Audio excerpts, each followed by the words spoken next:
This is a presentation of Northeast Streaming Sports.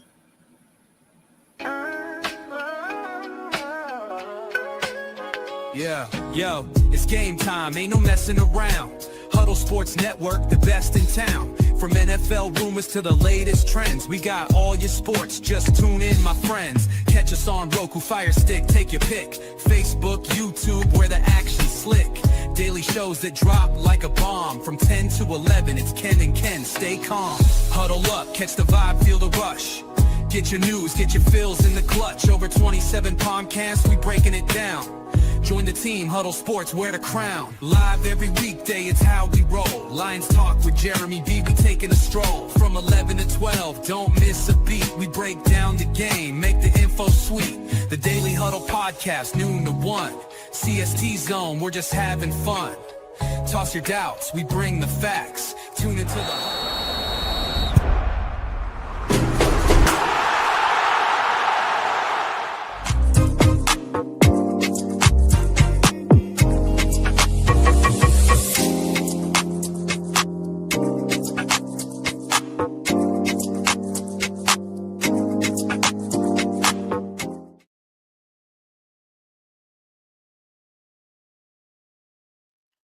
Good morning. Welcome to the Saturday morning debate show. I have JTrain Martin and Jack Hirsch, and of course myself, Brian B. Trlla, Arndt. We are here today to debate the hottest topics in sports.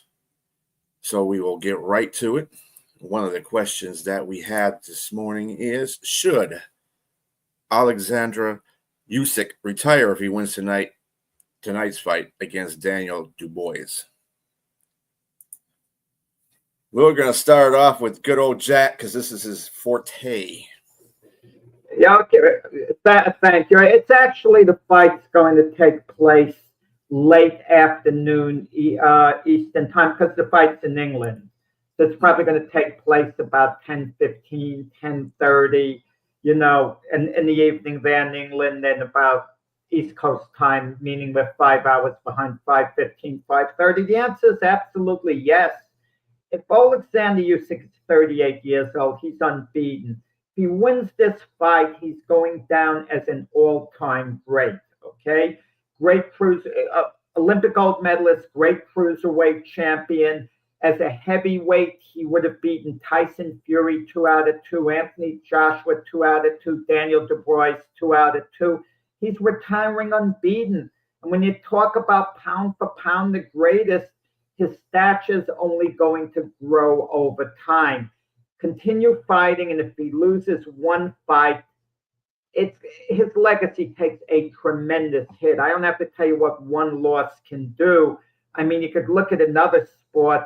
You talk about the New England Patriots, who were 18-1 overall, but they lost the Super Bowl to the Giants that game, you know, in a squeaker. Had they won that game, there wouldn't even be an argument who the greatest team was of all time. Everyone would be saying it would be that New England Patriot team. I know the Chicago Bears would get a shout out, and maybe a couple of other teams, but the consensus greatest team of all time would have been that New England Patriot team, but they lost the game. So they can't be rated as such, even though an ESPN poll recently gave them the nod, still as the greatest team despite losing the Super Bowl. And it's a bigger element involved. Why is Alexander Usyk continuing to fight? It's an unforgiving sport, boxing. The damage it causes to you long term. Now, a buddy of mine, someone I'm very close with personally, who I really revere this person, was interviewed. He's in the boxing business, and he's questioning whether Manny Pacquiao should fight. He says, well, for him to fight, he's got to pass, you know, this test, that test, the cardio, the CAT scan. I don't give a darn. Let him pass all those tests. Any fighter, it doesn't mean that much passing the tests in the long run, because boxing is a type of sport that long-term damage could show up 20, 30 years later. That's what the problem is. So pass all the tests you want. Now, it's the same in football. You have to know where to draw the line. And what is the sense to continue fighting. Now he wants to fight a farewell fight. Usyk says he wins this fight. When he wins, he says he wants a farewell fight in Ukraine. Could you imagine the security in Ukraine if there's a title fight? What they're planning with Russia right now is a way to disrupt that. Can you imagine the security around something like that? But let Usyk retire now. Usyk is not only a great fighter, he's a great, great individual. I know that firsthand, dealing with him. A great, down-to-earth person. If he wins this fight, walk away. He's made a fortune of money. A fortune of money. So money's not an issue. Prestige is an issue. You know, and he already has 1 foot out the door saying one more fight after this and he'll retire. Why take a chance on anything? First, he's got to win today. If he loses today, I can understand if he can have a rematch. I don't even know whether he has a rematch clause. If he doesn't have a rematch clause in this fight, I mean, it wouldn't be good managing by his manager, Igor Klimas, who's a great guy himself. But if he wins this fight, please walk away. Everything you just said, I almost agree with everything. Every specific detail you mentioned. We're talking about health. We're talking about wealth, the money he made. He made a crap ton of money, I think between 100 to 122 million, which is phenomenal. That's generational wealth. But you also mentioned that what a loss would do to him, what a loss would do. What if he loses tonight? Mind you, he beat the brakes off of Du Bois the first fight. He pretty much handled him the whole fight and knocked him out in the ninth. But what if Du Bois is ready? What if he's ready tonight? What if he comes back and wins?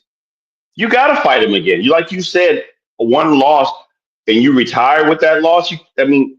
Any fighter is not going to, great fighter, which Usyk is, a great, great fighter.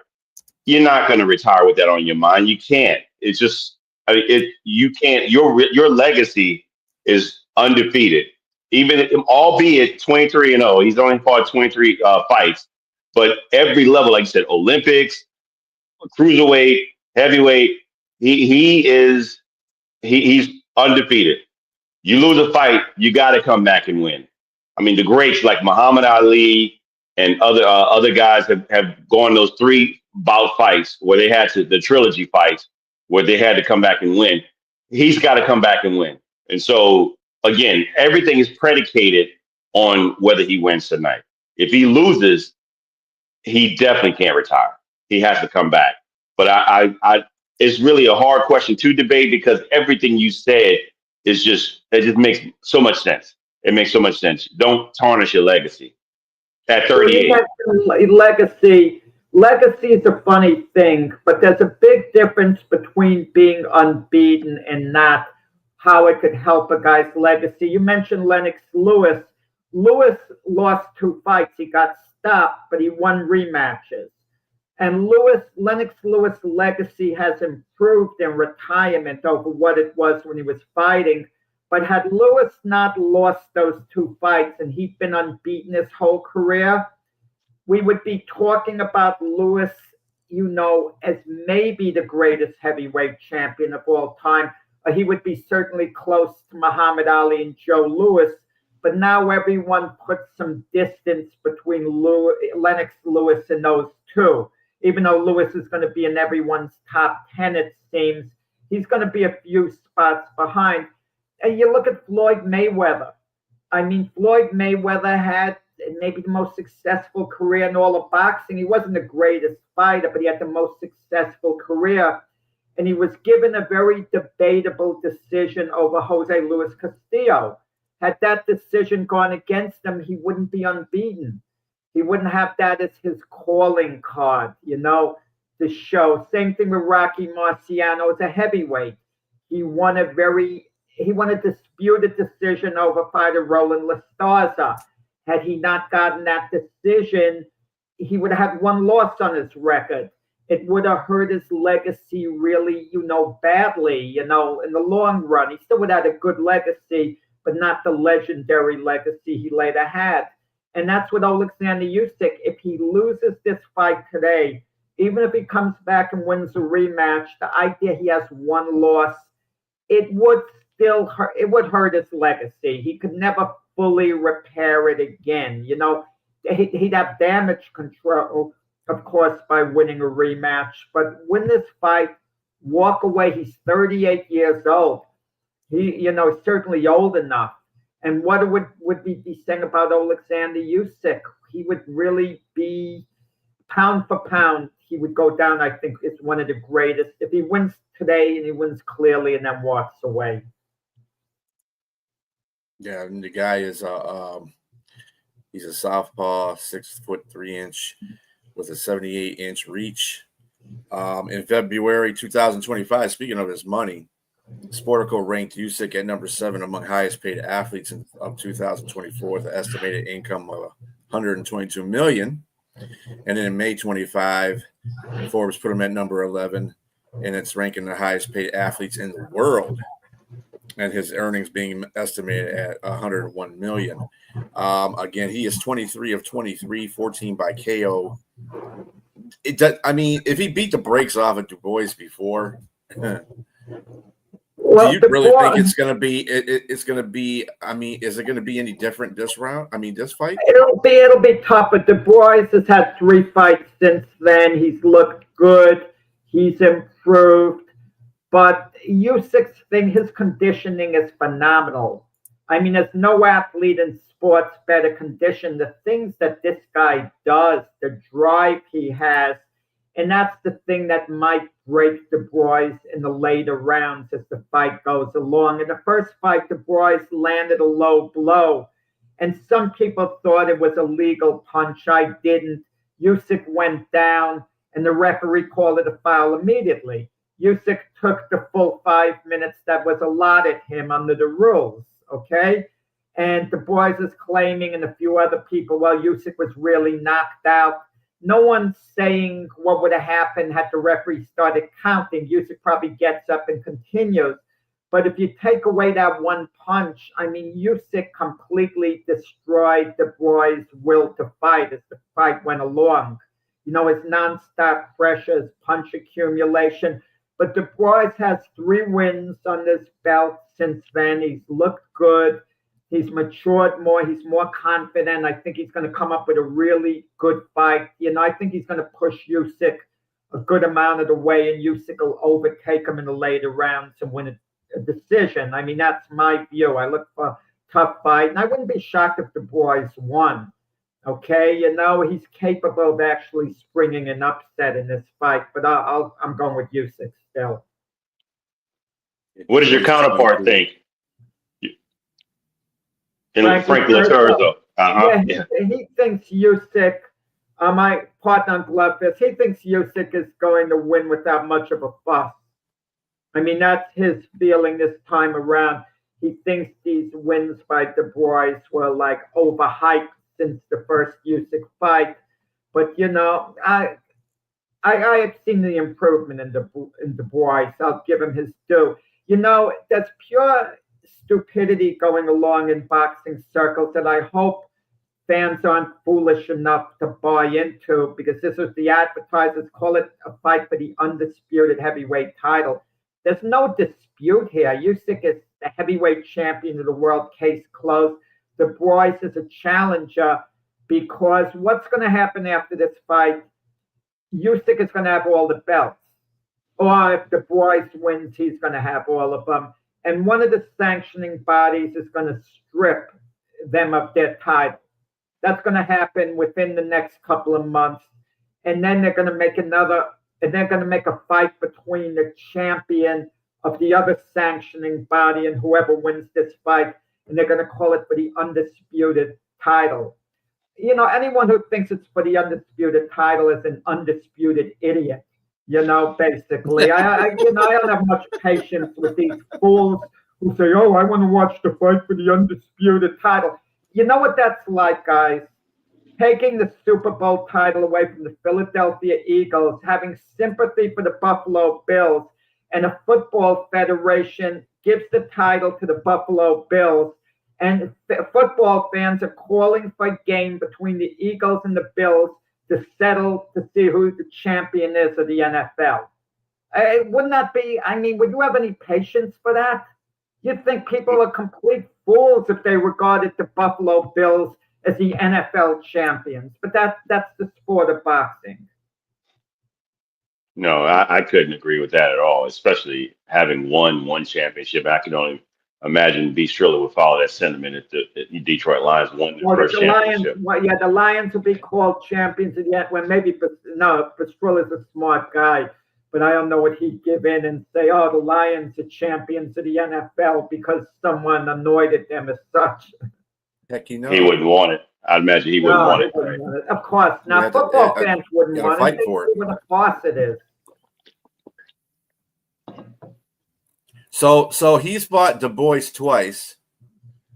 This is the second fight. No, this is the second fight. It says here. Let's see. Yeah, we can move. Well, I mean, we can move on from it, basically. Yeah. Well, okay. And I didn't know that Du Bois is 27, huh? Yeah, he's in his prime. He's coming to his prime right now. He's a threat. He's seriously a threat. You know what? It reminds me of the Last Dance when Michael Jordan really was psyched for his game against Clyde Drexel, and he said, "Look, Clyde was a threat. I'm not saying he wasn't. You know." And Du Bois is that same type of threat. You know, if he puts it all together and he can fight hard all 12 rounds, it's a winnable fight for him. I wouldn't be like shocked. Oh, Du Bois beat Usyk. I wouldn't be shocked at all. I don't even think I would be surprised. I'm picking Usyk to win, but I wouldn't be surprised, you know, if Du Bois, you know, upsets him. And then he doesn't retire. It has to be a trilogy for sure if he loses. If he has a rematch clause, if he doesn't have a rematch clause, Usyk will not get a third fight with Du Bois immediately after, because Du Bois would then probably fight Tyson Fury, you know, in England. Fury would come out of retirement. And that would he's got to win tonight because that would be more marketable, I think. It's a he won't retire. Du Bois.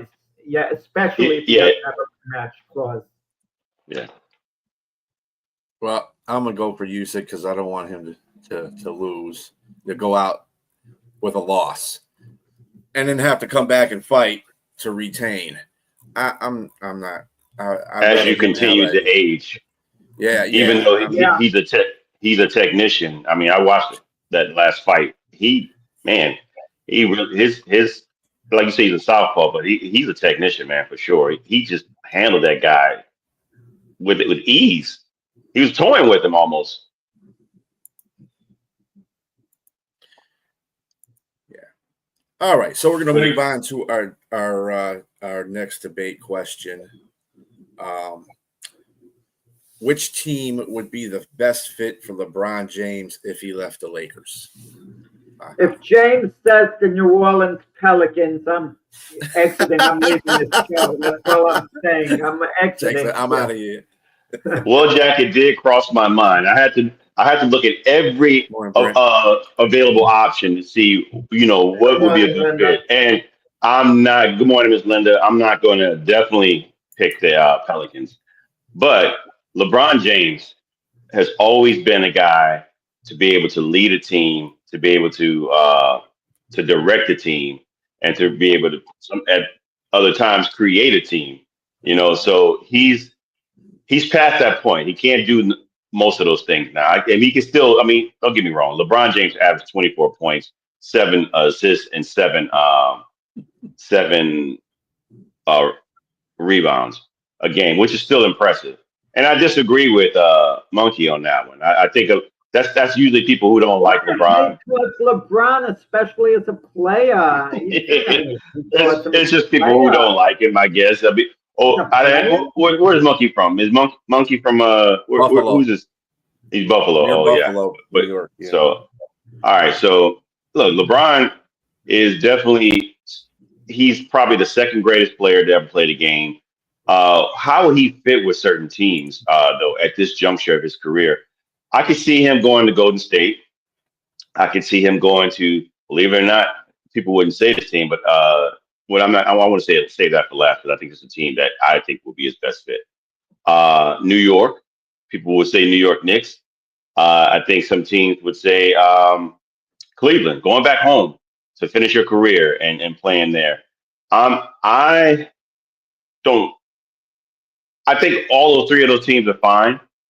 I just wouldn't go back to the Knicks because I don't think he's going to be a good fit with Mike Brown. That he's been there, done that. I think the Golden State Warriors. I think LeBron James. This is where LeBron James to me is. I'm not going to go to a team that's already done what I've done. I don't want to go with Steph and chase rings. He just mentioned that he doesn't want to chase rings. That's not where he wants to go. What he wants to do is play. So if he's not going to play for the Lakers, I think that a good fit to go and be with a young team is San Antonio. I like San Antonio. I think going with Wembanyama, you got a big that can do almost anything. He kind of reminds me of AD, but just a much bigger and I think a more athletic big. And you got some of those young guards that he can mentor. I think LeBron James would do the same thing. I also saw that they mentioned Dallas, but I don't like Dallas either. I think going to a team where you got a nice young guard in De'Aaron Fox, you got Dylan Harper just got drafted there, and you got Wembanyama. That would be a great team, and you have Chris Paul there too, so they could kind of interchange as point guard or small forward point, that kind of thing. But I like that fit for me would put them in a situation where they're fighting for the Western Conference Finals. And I think, I wouldn't think they'd get past that, but I like them for him to play the next couple of years. If he were to leave the Lakers, which I don't think he's going to leave the Lakers, I think he's going to play there and probably retire there. But I think that San Antonio will be a good fit for him. I got to give you a due, James. You did a magnificent job. I gave you an A+. There's little I can add different from what you said. Really nothing I could add different from what you said. I'll just mention one other team that you didn't mention as a possibility. He lives in LA, and these are human beings. Their family lives in a certain area. They don't like packing up and living somewhere else during the season if they can be home. One of the great appeals is being home. That's why Damian Lillard went back to Portland. It was less the Trailblazers than going to the city of Portland, where his family is, where his family never left when he left the Trailblazers. The LA Clippers might have a little bit intrigue to it. The over-the-hill gang there, in a way. You think James Harden, LeBron, Kawhi Leonard might be charged. And they're a pretty good team now, the Clippers. And with LeBron, they might be a championship type team. And if LeBron is ticked off at the Lakers, guys, and he feels the Lakers are disrespecting him now by kind of making Luka the face of the franchise, what better way to get back at them than to go with the poor relation, the LA Clippers, and all of a sudden, the LA Clippers might become the face of Los Angeles basketball over the Lakers. Isn't that the ultimate revenge? And if he's really ticked off a lot. But to cover the basis, what James said, and he covered it great, a couple of things I didn't even think about. Golden State. Golden State might be a little long in the tooth with LeBron there. Can they still win it? Could they win a championship with them? They'd certainly be in the mix. I'm not saying they'd be favorites, but just think of it, guys, for entertainment value. Would there be a hotter ticket that LeBron and Steph Curry coming to town to play in any visiting arena? Man, can you imagine the prices for that? That would be off the charts. LeBron and Steph Curry. That would be like a rock band, a famous rock band coming in having a concert for basketball.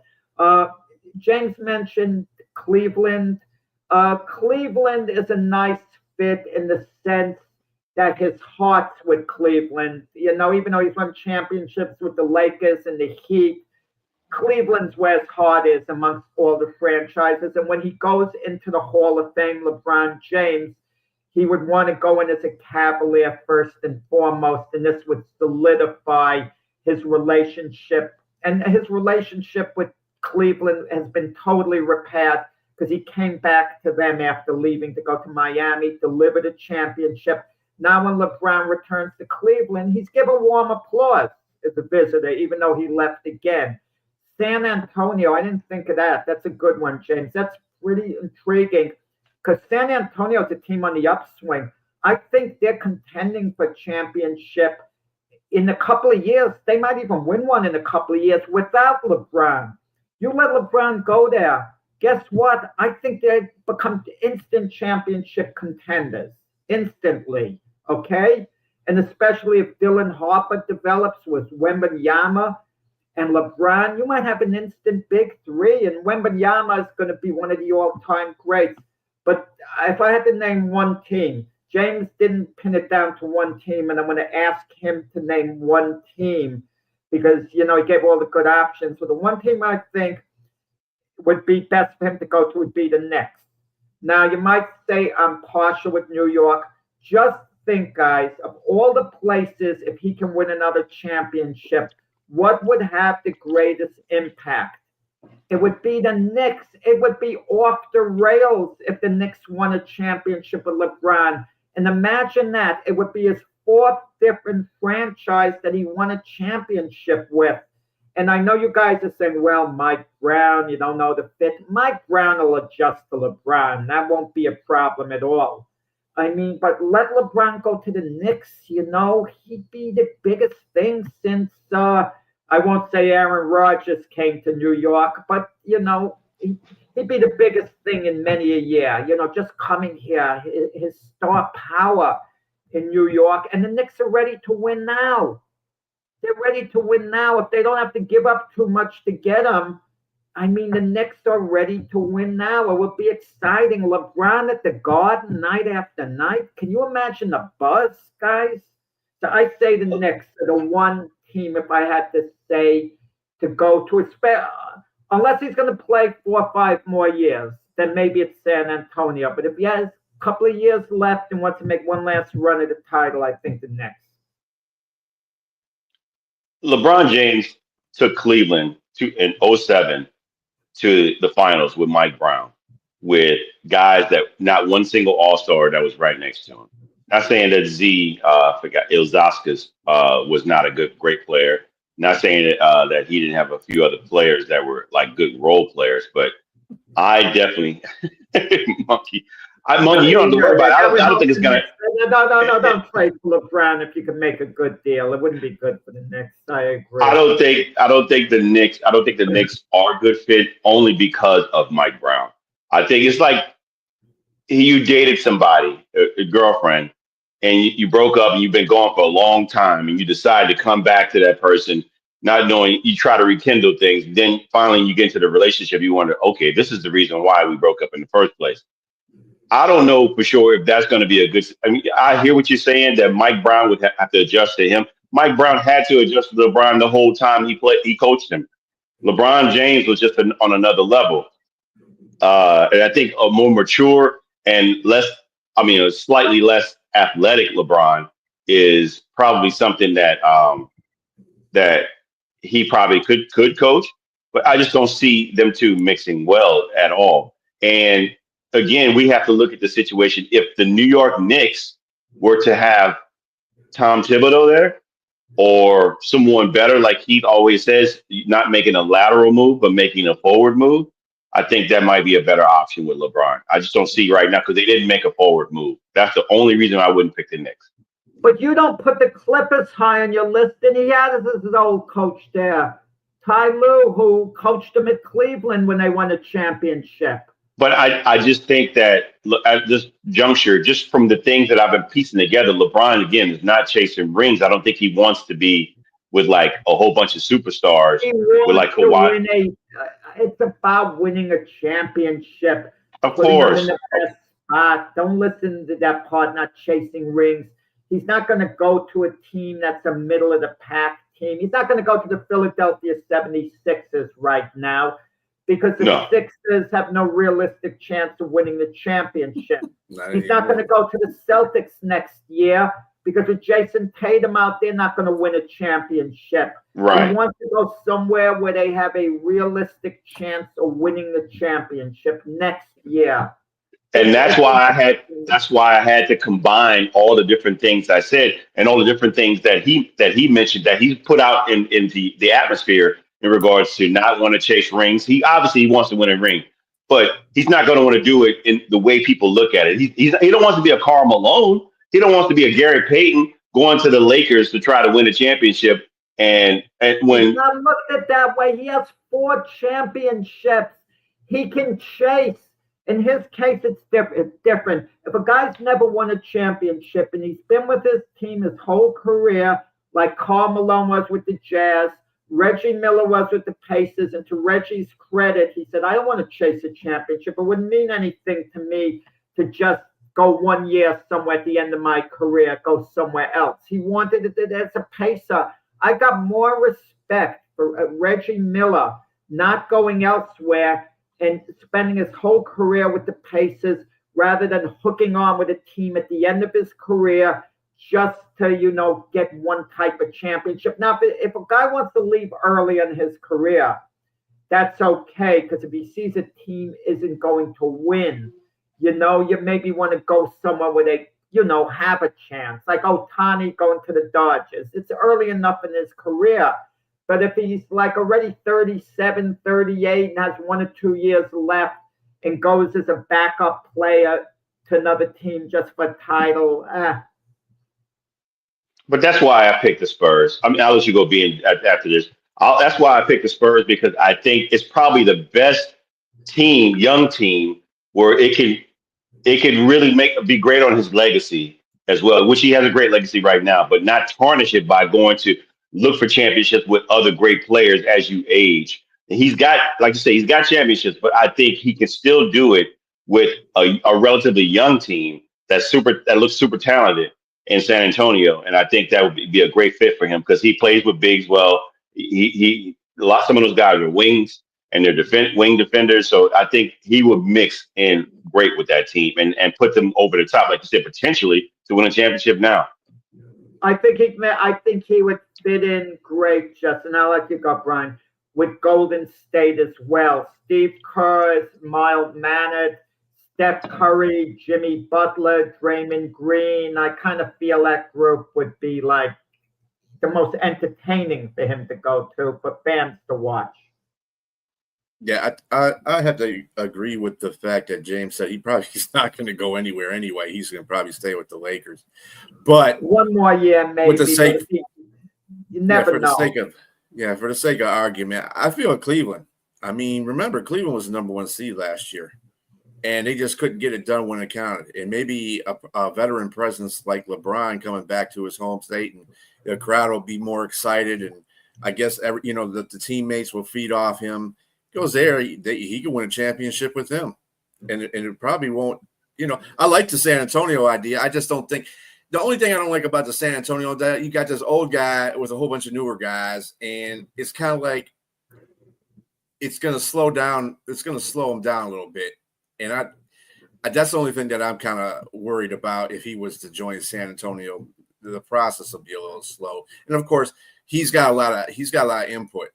You don't have a team with LeBron James unless he's given a lot of input. So with that, that's a good idea in theory, but I don't know how that's going to work in reality. I think it's much better with Cleveland to me. Well, it depends who the head coach is too. If Coach Pop was still at San Antonio, LeBron looks up to him, and Coach Pop liked LeBron as well. It was a good relationship. But what we're not considering, guys, what teams have to give up. And I'm not sure the draft capital of teams, that we're talking about what they can give. But if OKC has a tremendous amount of draft capital, they might want to get, and they were willing to give 5 number 1s amongst other things. maybe something's doable. Maybe if Golden State gave a few #1 draft picks that go into effect a few years from now unprotected, it could be feasible for the Lakers to make a deal, because by that time Steph Curry would be winding down his career and they might not be much of a team. I don't know what the draft capital is. It's easy to say the Cavaliers, but what would they have to give up? If you got to give up a lot to get LeBron, it defeats the purpose, of winning a championship. I mean, you're going all out for a couple of years, and then where's that going to leave you if you don't win one? I mean, to me, it's just an easier transition for him to go to Cleveland, which the team is already pretty much stabilized. But like I said, they just didn't have a very good run in the playoffs last year to whatever the case may be, leadership, whatever was going on with Cleveland in that playoff series. I kind of figured they weren't going to be going to the championship anyway, because they were playing really, really horrible near the end of the season. And you don't want to go into the playoffs playing that bad. I mean, they lost like 7 to 10 games going into the playoffs. That's bad. And they were getting what happened, Brian, they lost the first 2 games at home they beat the Atlanta Magic in the playoffs. Then they lost the first 2 games at home to the Pacers, games they should have won, that the Pacer Magic in their playoff run helped them eke out 2 wins at Cleveland. And that's where the series was lost. And the Pacers kind of continued that throughout the playoffs for the most part. Yeah. All right. Well, you beat that topic, Def. Let's see. Next, we're going to go into the NFL. Robert Kraft said he took a big chance in hiring Bill Belichick, who says it was he who took the chance in accepting the Patriots job. Who do you agree with? Oh, this is going to be a good one. Well, I can go first. Yeah. So look, Bob Kraft says luck things has on him. He's like he doesn't like. Let's take a look at Bill Belichick's decision. I mean, not his decision, but his career. I mean, you look back, he was a defensive coordinator for the New York Giants. He was under Bill Parcells. He was a great defensive coordinator. He had great talent there too, as well. He ended up being a head coach from 91 to 95 for Cleveland. His record in Cleveland was 36-44. He had one long season where they actually had a winning season. They were 11-5, and they went to the playoffs, and they were 1-1. Not bad. During that year, he had the #1 defense, scoring defense in the league. So with that said, he became after he got fired. Art Modell took Cleveland to Baltimore. They didn't retain his services, so he went to New England, and he was hired as a defensive coordinator again. Again, doing a great job, doing an excellent job as a coordinator. So I can only imagine what Bob Kraft is thinking once Bill Parcells leaves. Who do I get now? I mean, I guess they're trying to say, do we want to keep continuity here? Because New England was good. They just went to the Super Bowl in 96. So I would imagine that you're trying to keep continuity, but you're looking at the record of this guy. It's easy to say all these things hindsight right now, coming out and saying this now after you've won 6 championships. So it looks better that you're saying you took a chance on a guy, to become your head coach. But I don't know. I think maybe he did take a chance because, again, everything had to be predicated on him as a head coach, not as a defensive coordinator, but as a head coach, managing the whole team and going forward, especially after the success that they had. But again, mind you, they hadn't had any championships prior. Even though Bill Parcells got to the Super Bowl, they didn't win it. They got lambasted by the Green Bay Packers. So I'm going to lean with Bob Kraft in this situation and say that he was taking a chance. It might have not been a significant one, but he was taking a chance because of the history of Bill Belichick as a head coach wasn't all that great. So I'll lean to the side of Bob Kraft. You know, I like Bob Kraft, and I think Robert Kraft, him not being in the Hall of Fame, and Jerry Jones being in the Hall of Fame, that's a fiasco to me to an extent. Not that Jerry Jones doesn't belong in the Hall of Fame, because I think Jerry Jones does belong in the Hall of Fame. But how do you leave out Robert Kraft out of the Hall of Fame? I mean, he's been an owner of a team that's won to 10 Super Bowls while he's been the owner. You know, 9 with Belichick and 1, you know, under Bill Parcells. I mean, so how is he not in the Hall of Fame? But to say you took a chance on a guy, aren't you virtually always taking a chance when you hire a coach? I mean, didn't the Eagles take a chance on Nick Sirianni? I mean, and look at all the teams that have hired coaches. Aren't the Jets taking a chance on Aaron Glenn? I mean, the Saints have their new coach. You're technically always taking a chance unless it's a no-brainer and the coach is in such great demand, okay? Now, as far as Bill Belichick said, well, I was the one taking a chance.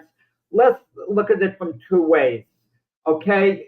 Like James mentioned, 5 seasons as the Brown coach, 1 good season where they made the playoffs, but 4 seasons on the par, 36-44 overall. No, he wasn't a good head coach at Cleveland. It was disappointing, but he was a great defensive coordinator wherever he'd been, especially with the Giants. 2 Super Bowls with the Giants with him as the defensive coordinator. With New England, he was a defensive coordinator when they went to the Super Bowl. And so Robert Kraft was very familiar with Bill Belichick. He seriously had considered hiring Bill Belichick as soon as Bill Parcells left, but he was reluctant. He kind of had that Cleveland thing bothered him a little bit, so he hired Pete Carroll instead. And then Robert Kraft fired Pete Carroll, and Pete Carroll turned out to be a Hall of Fame coach, you know, as far as that goes. And listen, when you hire Gerard Mayo, the way Kraft did last year, yeah, you're taking a bit of a chance. But then again, aren't you taking a chance on all first-time coaches virtually, unless the guy is so established like a Ben Johnson was with the Lions and had his pick of his teams? Then maybe that doesn't come under the classification of taking a chance. But Bill Belichick points out something that's pretty revealing, guys. He had a head coaching job with the Jets. He didn't have to go to New England back there. He would have still been the head coach of the Jets. He took more of a chance by leaving the position as the Jet head coach, which he held for 1 day, and signing off with New England. So I think Belichick took a little more of a chance here than Robert Kraft did. Who was Kraft going to hire if not Belichick? He was going to. I gotta disagree with that. Belichick. I gotta disagree with that because the 2 teams that he Cleveland was already in the dumps. They hadn't been good since the 80s. And then of course the Jets, what were they doing at that time? So he realized that New England was probably on the upswing.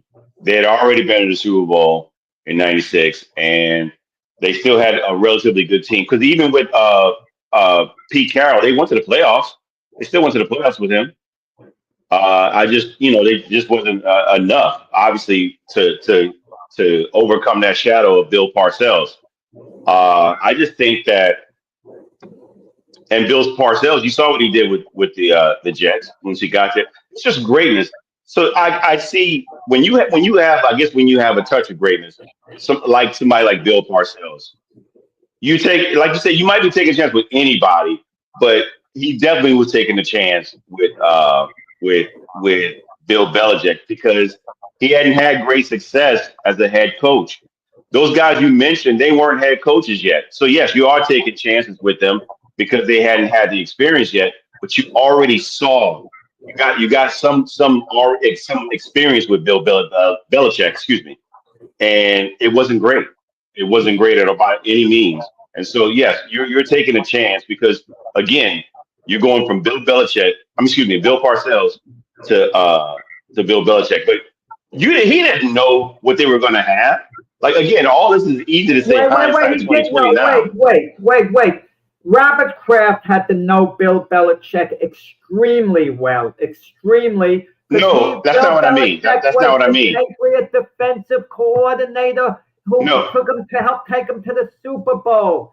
There was a relationship there already. I get that. When I say he didn't know what he had, let me rephrase that. He didn't know what he was going to get in 6 championships and 9 appearances under this coach. All that's hindsight now. So my thing is, are those your expectations? Is that what's coming? He can't read the future. So my point is, only thing he's looking at is, I got a great defensive coordinator. He's probably going to have some level of continuity by being here with the players here. They probably going to have great defenses, which they did. No one knew Tom Brady was going to come out of the blue. I mean, nobody. I mean, Drew Bledsoe was there. That was the guy. Nobody knew Tom Brady was going to come out and blow up like he did. All this is hindsight 2020. So yes, you're still taking chances because you don't know what you're going to get at this point. Besides a great defensive coordinator and potentially a 1-season winning head coach, that's all you have to go off of. That's it. So yes, you are taking a chance at some point. I mean, with him. But I mean, again, hindsight 2020, they got 6 championships, arguably one of the greatest football teams ever in the history of football. But he's saying all this now. But it's easier to say it now because you won all those championships. Yeah, I think he's basing that whole situation on the fact that Bill Belichick's career as a head coach before he got to New England. And taking a chance, it's kind of like what you do now with these defensive and offensive coordinators. All defensive and offensive coordinators can't be head coaches. And I think this is the big strong point that Bill Belichick had. He was a great defensive coordinator. I don't think anybody can say that he wasn't. He was a great defensive coordinator. Become a head coach, though, and have 1 season out of 5. Understandably, it was Cleveland. Still, your job as a head coach is to win games. That's your job. And he didn't get it done but for 1 season. He did very good with the defense, but he didn't do anything else with the rest of the team except for the 1 season. So looking at that resume, part of his resume, I'm sure Kraft is like, he's a great defensive coordinator. I like him. He's a great guy. He's done great things as a defensive coordinator, but can he turn that page and be a great head coach for my team? That's the decision. That's the kind of thing that I think that he was thinking about in general. Okay, let me, Brian, but you make a great point now. He did not hire Bill Belichick when he had a chance to originally Robert Kraft. So, okay, now what do we think of that move? So now he hires him the second time around, and he kind of wants credit. Oh, I took a chance. Well, you muffed the guy the first time around, and I'm a fan of Robert Kraft. I think he's a great guy. He's been a great owner, and him not being in the Hall of Fame is ridiculous. I mean, to me, I don't know who has a vendetta against him, whatever reason, but Robert Kraft is a good guy. But I don't want him saying, oh, what a chance I took, like, to give me credit. I hired Bill Belichick. Well, he hired him the second time around. He didn't hire him. If he hired him immediately after Parcells left, maybe that comes into the category of taking a chance, but he didn't do that. He hired him the second time around. So, I mean, well, that just reinforces the point that he's making, though. He had a chance to hire him the first time. It was like, it's not the right time for me on this team. And so, he didn't hire him the first time, but the second time he hired him because he felt that Bill had enough coaching experience under his belt that he could probably run a team as a head coach and be more successful as it than in Cleveland. I think that was his point. I think that's the reason why he didn't hire him the first time, because he wasn't confident in his ability as a head coach.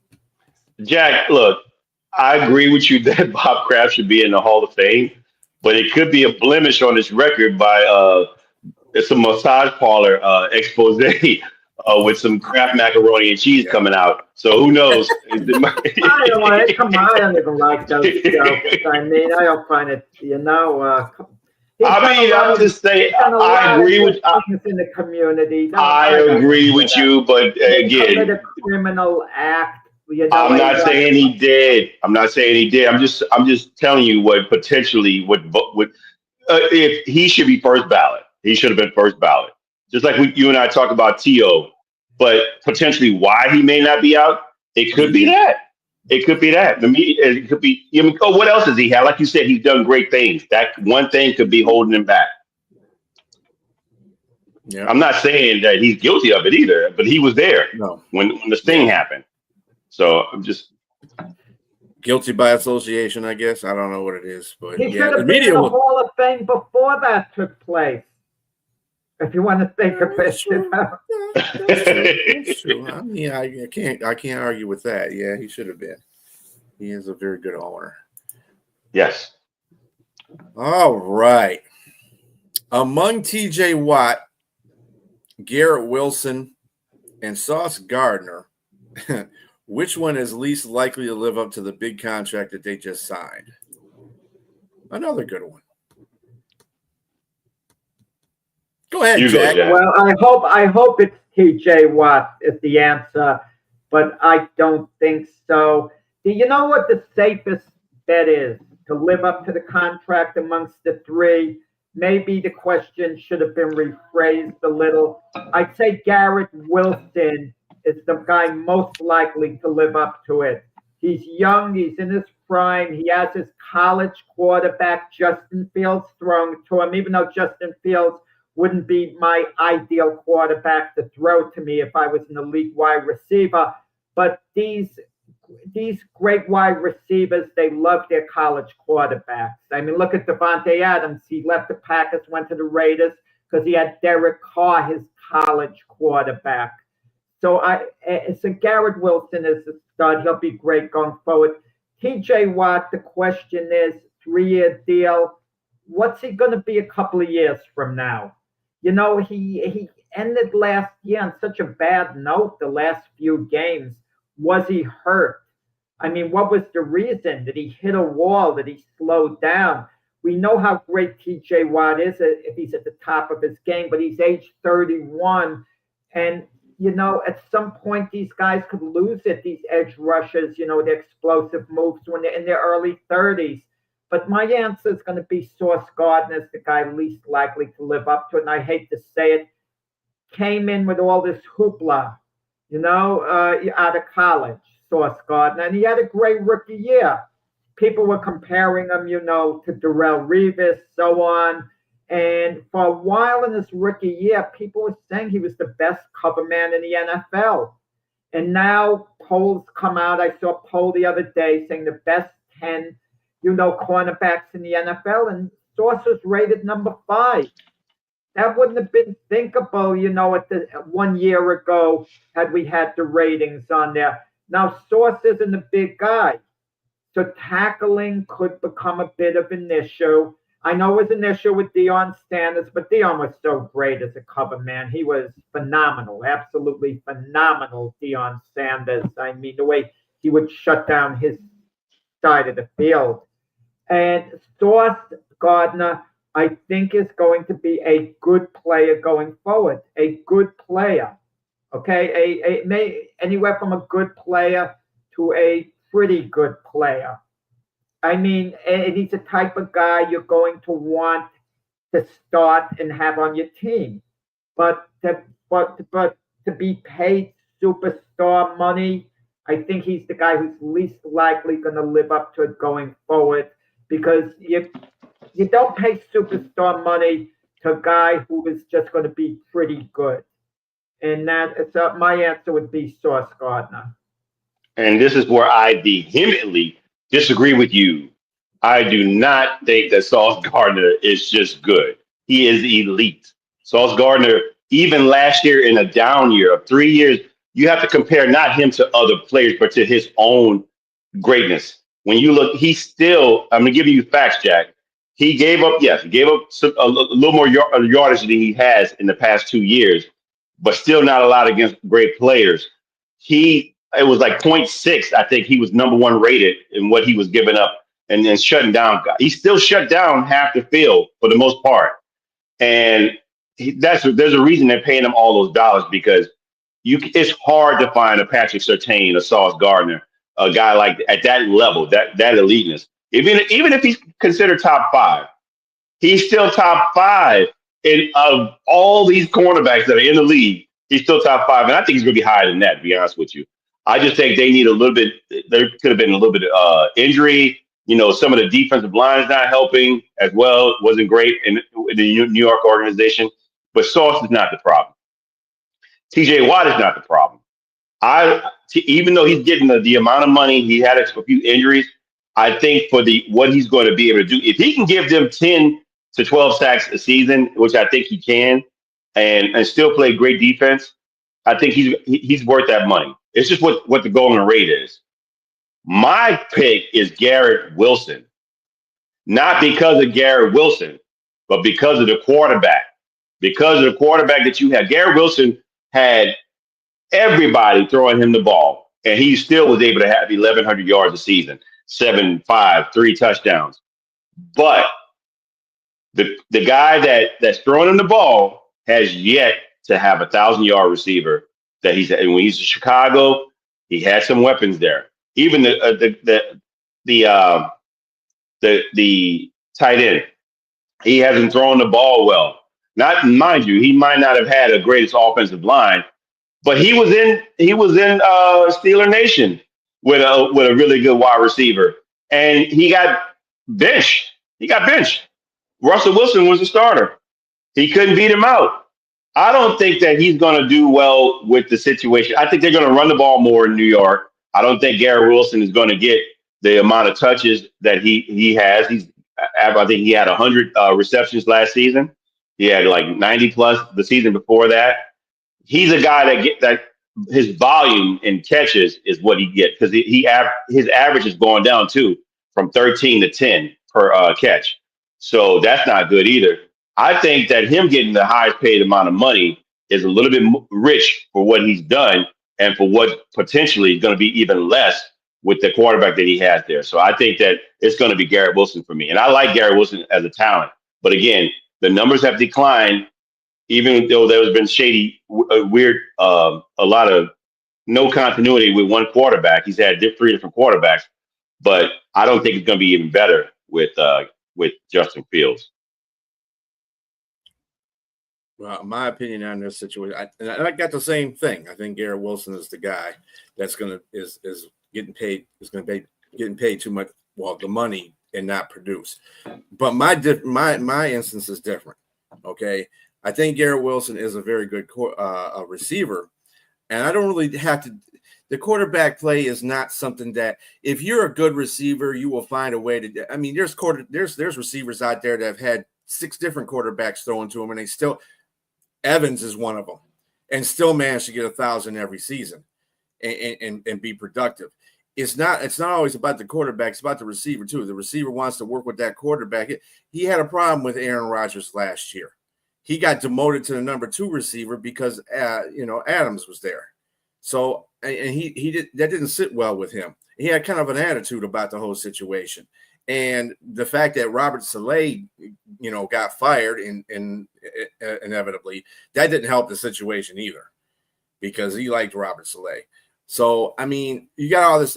Now you got to come into another situation where you got a new head coach and Aaron Glenn, who's not I think he's going to be an overall good head coach. He comes from a defensive side of the coaching tree. He's not an offensive coach. So maybe to that detriment that they might run the ball more. I don't find a fault in Justin Fields either. He didn't get benched because he was playing bad. He was 4-2 when he was benched. It was because Tomlin wanted Russell Wilson in the first place. He was the person that was supposed to be starting. It had nothing to do with Justin Fields. Justin Fields was doing an admirable job at what he was doing. It just seems like he gets into these situations where the team around him is not exactly, fitting with what he has to do, or, there's some kind of change going on. Chicago, no offensive line. It really didn't have anything put around him.